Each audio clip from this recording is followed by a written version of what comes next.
Hi, welcome to TDR Coaching Center and the best coaching center for RMS, RIMC, Navodaya, NMMS and Sainik School.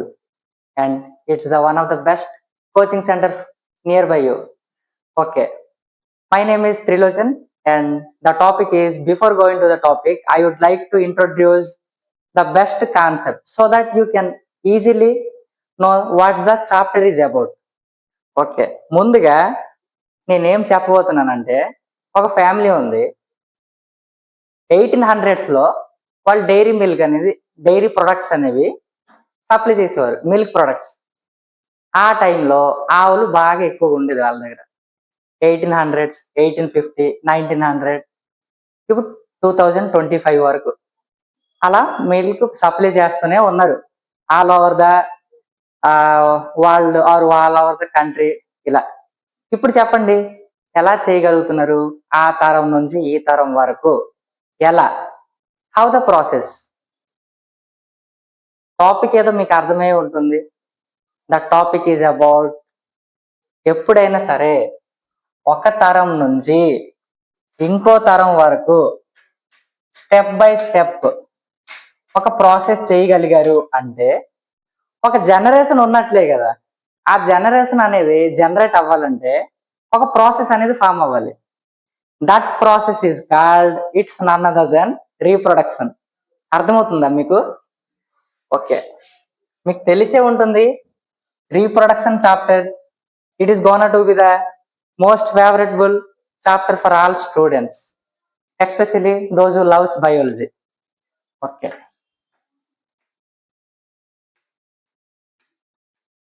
reproduction, just listen what I'm saying. Reproduction, it's a natural phenomena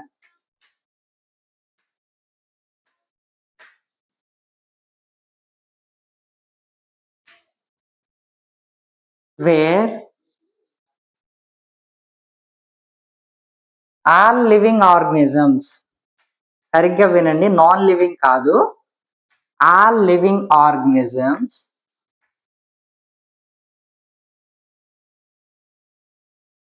gives rise to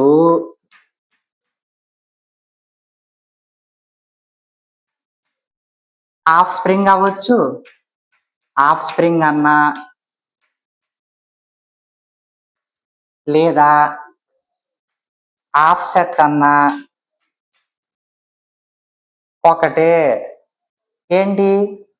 giving rise to birth అనే అర్థం, లేదా birth అన్న ఒకటే.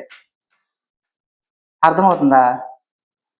Before going to death అంటే ఏ జీవైనా సరే, భూ ప్రపంచంలో ఏ జీవైనా సరే మొదటిగా తను చచ్చే ముందు, తను చనిపోయే లోపల ఒక జనరేషన్ ని ప్రొడ్యూస్ చేసి చనిపోతుంది. అలాంటి న్యాచురల్ ఫినోమినాని మనం ఏమంటామంటే రీప్రొడక్షన్ అంటాము. అర్థమవుతుందా?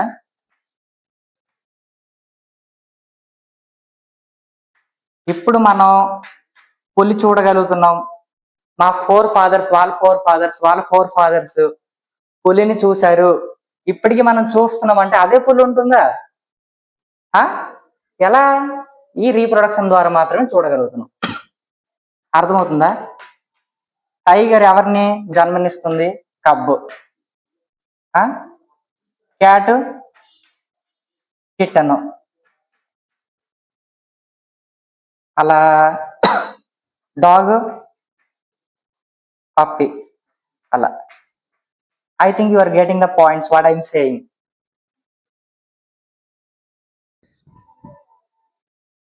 ఓకే, అయితే మనం ఇప్పుడు చెప్పబోయేది హ్యూమన్ రీప్రొడక్షన్. గుర్తుపెట్టుకోండి, హ్యూమన్ రీప్రొడక్షన్ చెప్తున్నాం.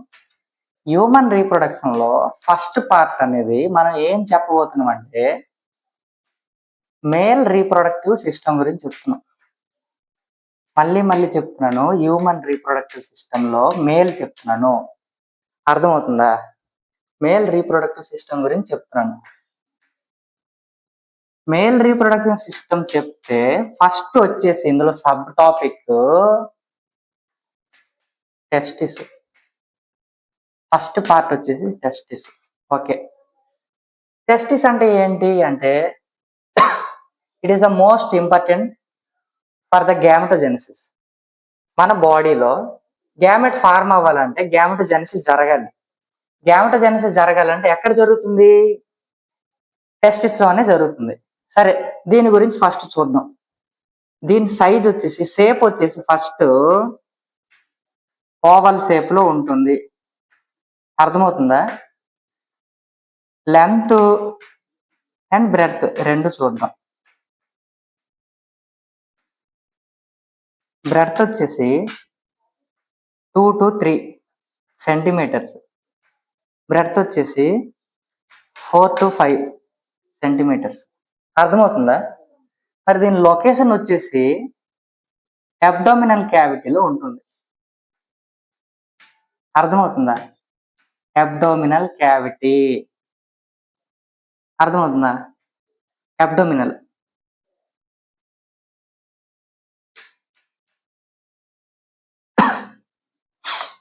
ఎక్కడ ఉంటుంది?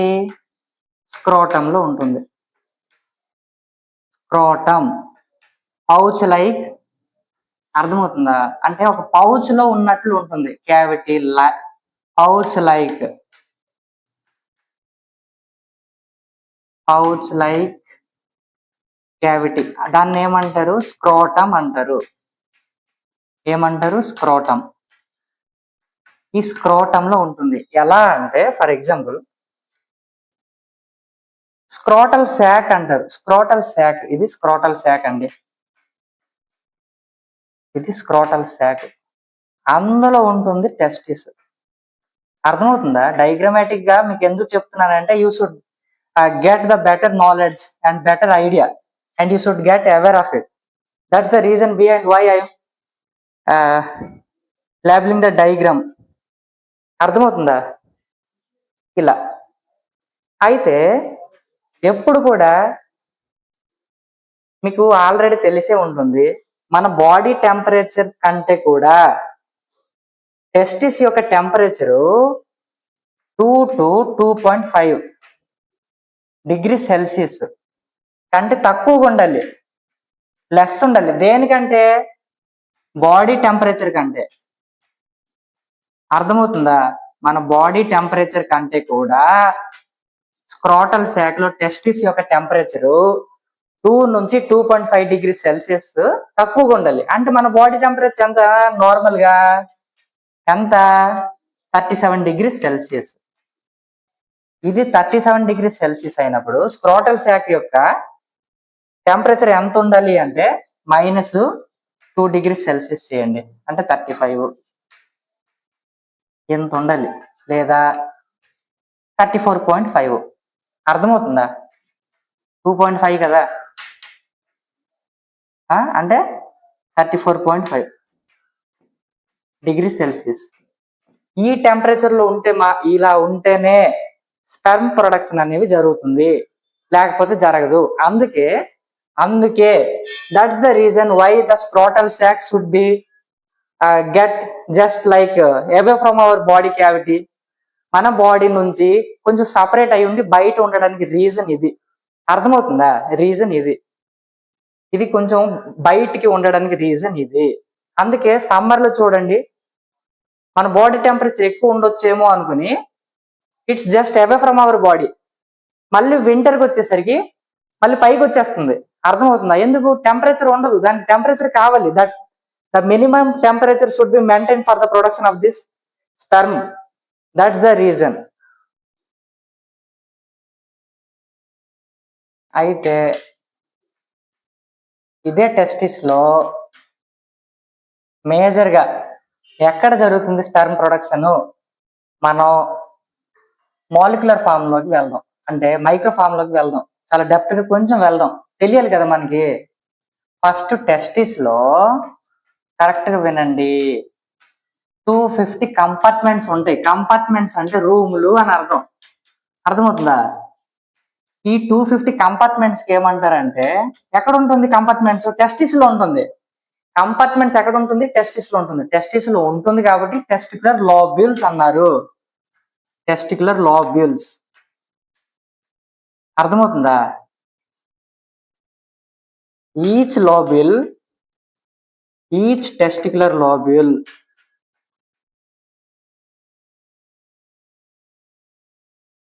contains 1 to 3 highly coiled, అంటే బాగా చుట్టుముట్టు ఉంటుందండి. అర్థమవుతుందా? ఎలా అంటే ఒకే దానికి ఇలా ఇలా ఇలా అంటే 3, అర్థమవుతుందా? 1 నుంచి 3 అలా కాయిల్ అయి ఉంటుంది. అర్థమవుతుందా? దేనికి? ఒక్కొక్క కంపార్ట్మెంట్ కి. Each compartment, each testicular lobule contains 1 to 3 highly coiled seminiferous tubule. ఇది ఇంపార్టెంట్. సెమినిఫెరస్ ట్యూబుల్ ఇక్కడతో ఇది. మరి ఈచ్ సెమినిఫెరస్ ట్యూబుల్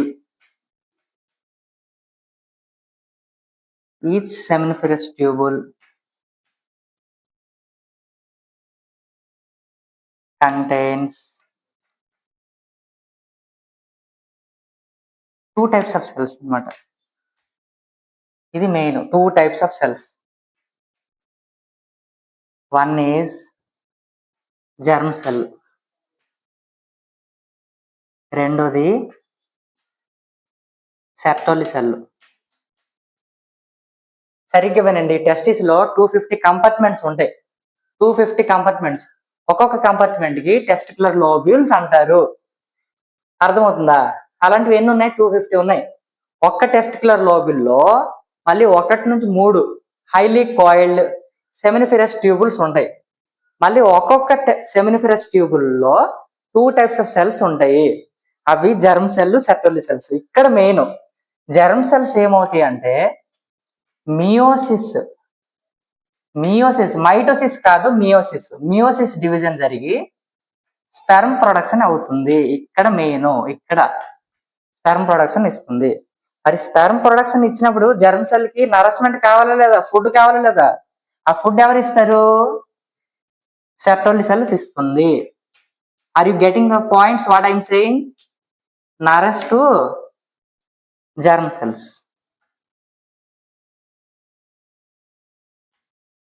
వీటికి కావలసిన పోషకాలు అన్ని కూడా ఈ సెర్టోలి సెల్స్ ఇస్తుంది.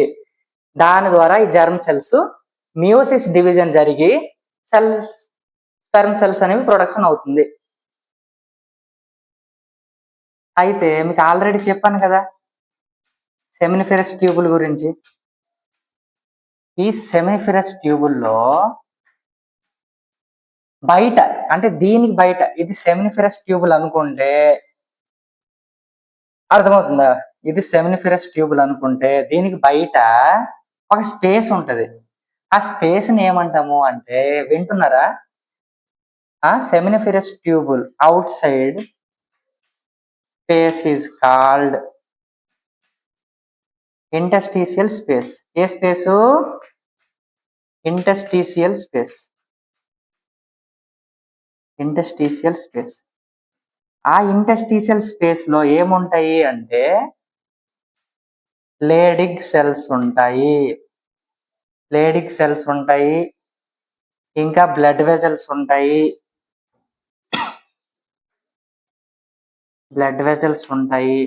వినండి సరిగ్గా, ఫోకస్ పెట్టాలి. బ్లడ్ వెజల్స్ ఉంటాయి. At the same time immunological components ఉంటాయి.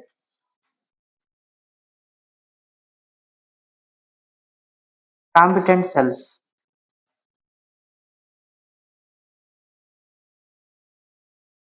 అర్థం చేసుకోండి. లేడింగ్ సెల్స్ ఏం చేస్తాయి అంటే, టెస్టిస్ నుంచి హార్మోన్ రిలీజ్ అవుతుంది కాబట్టి టెస్టిక్యులర్ హార్మోన్ అంటారు. అర్థమవుతుందా? టెస్టిసే కదా ఇప్పటివరకు మనం మాట్లాడింది. టెస్టిక్యులర్ హార్మోన్ అంటారు. ఆ టెస్టిక్యులర్ హార్మోన్స్ ఏంటి అంటే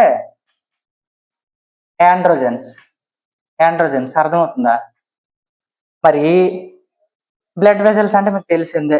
ఇమ్యునోలాజికల్ కాంపిటెంట్ అంటే ఏంటి అంటే, దీనివల్ల లాభం ఏంటంటే, ఒక ఇమ్యూన్ సిస్టమ్ అండి, మన బాడీలో ఫారెన్ పార్టికల్స్ ఏమైనా వస్తే ఫైట్ అగెనిస్ట్ ఇన్ఫెక్షన్స్ అవ్వచ్చు, ప్యాథోజన్ అవ్వచ్చు. Fight against disease causing pathogen. Disease causing pathogen. Pathogen అంటే మనకి ఏవైతే డిసీజ్ కాజ్ చేస్తాయో దానికి ప్యాథోజన్ అంటారు. రోగాన్ని కలగజేసేదానికి ప్యాథోజన్ అంటారు. ఇప్పటి వరకు టెస్టిస్ అయింది. ఏది? మేల్ రీప్రొడక్టివ్ సిస్టమ్ లోనే టెస్టిస్ అయింది. సెకండ్ వన్ వచ్చేసి యాక్సెసరీ గ్లాండ్స్ కాదు, యాక్సెసరీ డక్ట్స్. యాక్సెసరీ గ్లాండ్స్ తర్వాత చెప్తాం, ప్రజెంట్ డక్ట్స్ చెప్తాం. డక్ట్స్ అంటే వినండి, ఎలా వస్తాయి అసలు? ఆ స్పెర్మ్ అనేది టెస్టిస్ నుంచి, అర్థమవుతుందా, లాస్ట్ పెన్నిస్ వరకు రావాలి కదా బయటికి. అవి ఎలా వస్తాయి? ఈ ఒక పాత్వే ఉంటుందన్నమాట. ఆ పాత్వేని చెప్పేదే యాక్సెసరీ డక్ట్స్. ఎగ్జాంపుల్ ఆ డక్ట్స్ ఏంటి అంటే రేటెడ్ టెస్టిస్,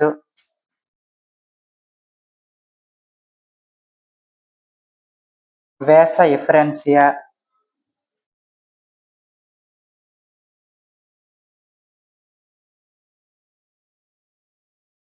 ఎపిడిడైమిస్,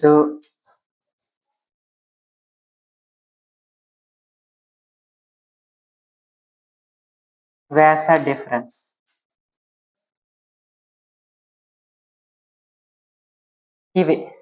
ఇవి మెయిన్ అండి. అయితే ఇవి ఎలా వస్తాయి అంటే ఫస్ట్ కరెక్ట్ చూడండి, సెమినిఫెరస్ ట్యూబుల్ ఉందిగా, ఆ ట్యూబుల్ నుంచి ఎక్కడికి ఓపెన్ అవుతుంది అంటే రేటెడ్ టెస్టిస్ కి వస్తుంది. అర్థమవుతుందా? రేటెడ్ టెస్టిస్ కి వస్తుంది. తర్వాత ఈ వేస డిఫరెన్స్ కి వస్తుంది. తర్వాత ఈ ఎపిడిడైమిస్ కి వస్తుంది. తర్వాత ఈ వేస డిఫరెన్స్ కి, వేస ఇఫరెన్సియా ఇది వేస డిఫరెన్స్. అయితే ఇది డక్ట్, మేజర్ డక్ట్ ఇవి. కానీ మళ్ళీ వాటికి లోపల మళ్ళీ ఇంకొన్ని ఉంటాయి, మరికొన్ని. అవి ఎలా చెప్పాలి? దాని యొక్క స్పెర్మ్ పాత్వే ఏంటి అడిగినప్పుడు అప్పుడు క్లియర్ కట్ గా రాయాలి. డక్ట్ అని చెప్పినప్పుడు నార్మల్గా ఇది రాస్తే చాలు. కానీ ఇన్ కేస్ వాడు డక్ట్ అని వాడకుండా డక్ట్ అని చెప్తే ఈ 4 enough, these 4 ducts are enough for the accessory ducts. అర్థమవుతుందా? కానీ వాడు స్పెర్మ్ పాత్వే అడిగినప్పుడు మాత్రం అలా రాయకూడదు. స్పెర్మ్ పాత్వే అడిగినప్పుడు ఎలా రాయాలి అంటే ఫస్ట్ వచ్చేసేది టెస్టిక్యులర్ లోబ్యూల్స్.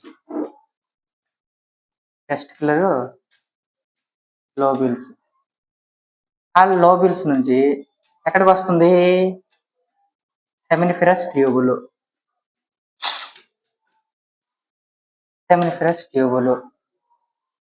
తర్వాత ఎక్కడికి వస్తుంది? Rated testis. తర్వాత ఎక్కడికి వస్తుంది? రేటెడ్ టెస్టిస్ వచ్చిన తర్వాత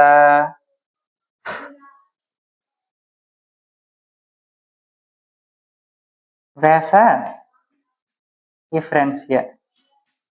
తర్వాత ఎక్కడ ఓపెన్ అవుతుంది? తర్వాత నెక్స్ట్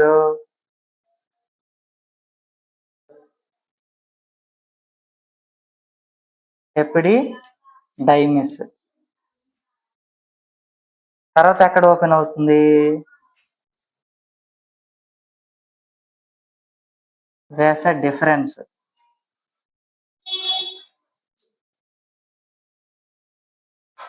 తర్వాత ఎక్కడ ఓపెన్ అవుతుంది? It's going to open into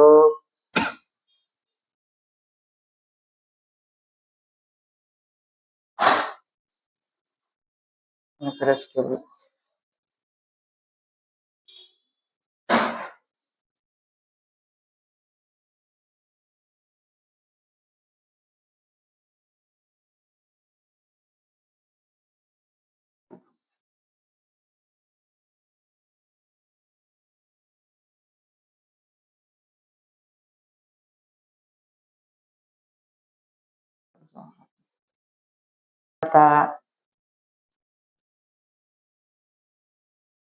seminal vesicles. తర్వాత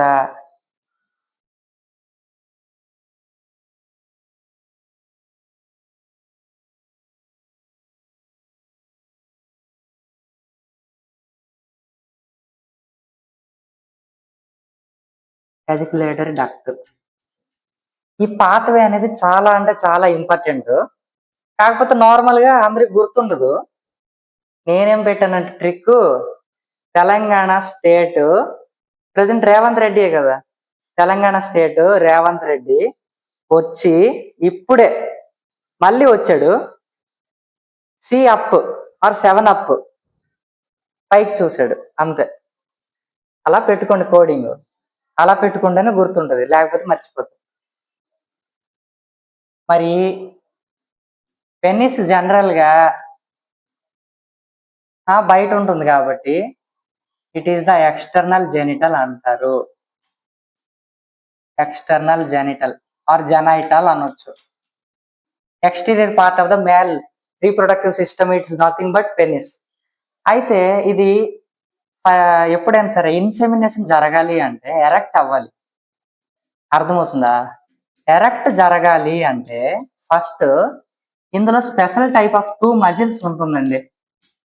special muscles helps to insemination, helps to insemination. Insemination అంటే స్పెర్మ్ అనేది పెనిస్ నుంచి ఫీమేల్ రీప్రొడక్టివ్ సిస్టమ్ కి వెళ్ళాలి అంటే మధ్యన హ్యూమన్ నుంచి మ్యాన్ నుంచి ఉమెన్ కి స్పెర్మ్ వెళ్ళాలి అంటే స్పెర్మ్ ఎలా వెళ్తుంది? స్పెర్మ్ పెనిస్ ఉండాలి. ఆ పెనిస్ ఉంటేనే ఈ పెనిస్ నుంచి ఇక్కడ వెజినల్ సిస్టమ్ లో అలా ట్రావెల్ అయ్యి ఇలా ఇన్సెమినేషన్ చేస్తుంటేనే వెళ్తుంది. I think you are getting the points what I'm saying. అర్థమవుతుందా? అయితే ఆ 2 టైప్స్ ఆఫ్ స్పెషల్ మజిల్స్ ఏంటి అంటే, స్పెషల్ మజిల్స్ కార్పోరా క్యావర్నోసా,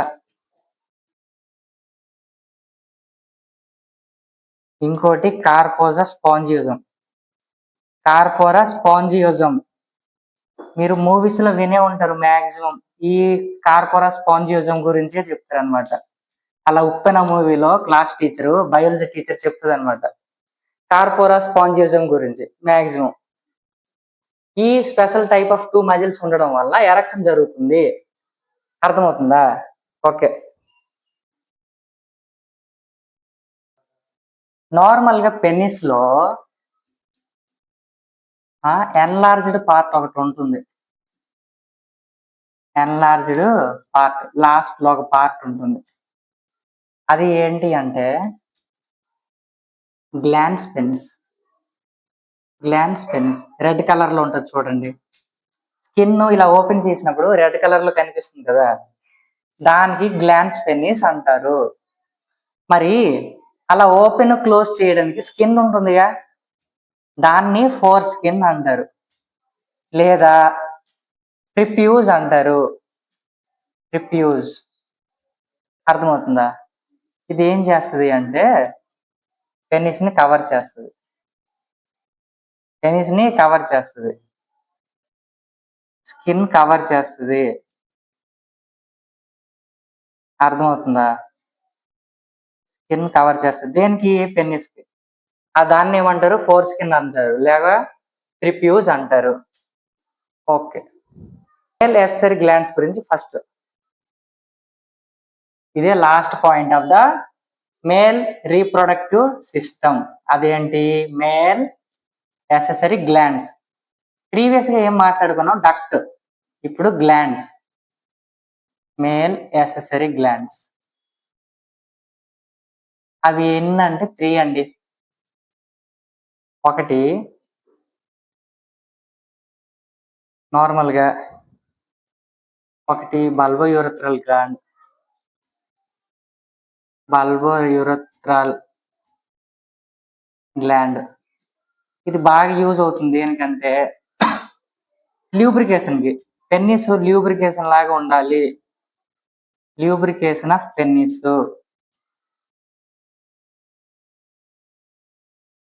ఇంకోటి ప్రోస్టేట్ గ్లాండ్.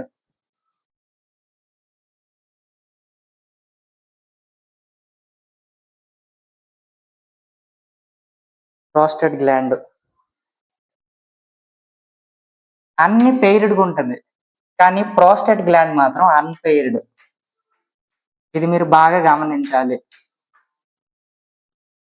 అన్ని పెయిరే, అన్ని కూడా రెండేసి ఉంటాయి.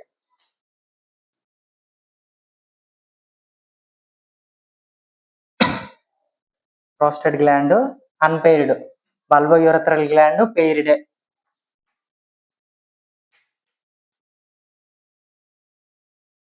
ఇంకోటి లాస్ట్ గ్లాండ్ సెమినల్ వాసికల్స్.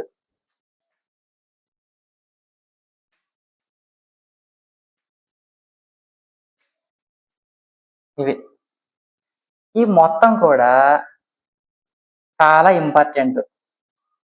దేనికి? ఏం రిలీజ్ చేస్తాయి ఈ మూడును?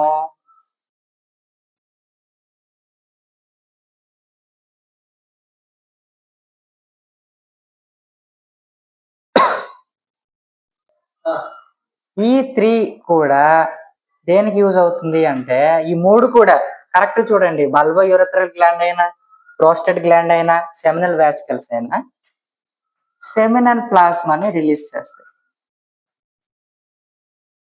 అందులో ఏముంటాయి అంటే కరెక్ట్ చూడండి, ఫ్రక్టోజు,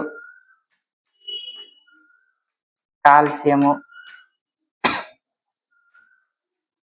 ఐరన్. ఇవి మేజర్గా ఇవి ఉంటాయి, మెయిన్ రోల్ ఇవి. అర్థమవుతుందా?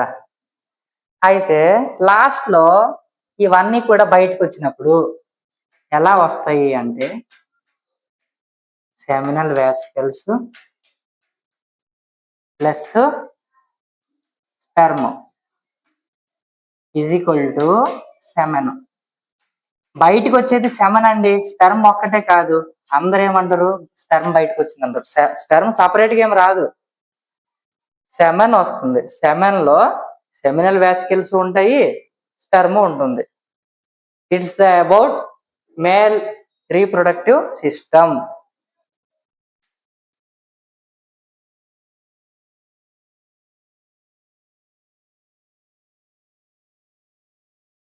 Just see what I'm saying. It is the pathway of sperm where the sperm is gonna to be produced in the testicles. So I already previously told you that and explained well, I think so. And these are gonna to be produced in the scrotal sac of the testis. అలా ఇలా వచ్చి ఇలా వెళ్ళి ఇలా వచ్చిన తర్వాత over the urinary bladder ఇక్కడ తర్వాత ప్రోస్టేట్ గ్లాండ్ ఉంది చూడండి, ఇలా పట్టుంది, ఇలా. అది ఇలా ఉంటుంది, మనకి ఇలా కనిపిస్తుంది, కానీ ఒరిజినల్ గా ఇలా ఇటు పక్క ఒకటి, ఇటు పక్క ఒకటి. సో ప్రోస్టేట్ గ్లాండ్ అనేది ఇది ఒక్కటే అన్పెయిర్డ్, పెయిర్డ్ కాదు, ఒకటే, రెండు కాదు, ఇది అన్పెయిర్డ్. మిగతావన్నీ పెయిర్డ్ లోనే ఉంటాయి. అంటే ఏది యాక్సెసరీ గ్లాండ్స్ లో చెప్తున్నాను, 3 types లో. ప్రోస్టేట్ గ్లాండ్ ఒక్కటే అన్పెయిర్డ్, మిగిలినవన్నీ పెయిర్డే. బల్బోయూరథ్రల్ గ్లాండ్ కానీ, సెమినల్ వాసికల్స్ కానీ, ఇవన్నీ కూడా లాస్ట్ లో బయటికి ఇలా యూరథ్రా ద్వారా వస్తుంది. అర్థమవుతుందా? ఓకే.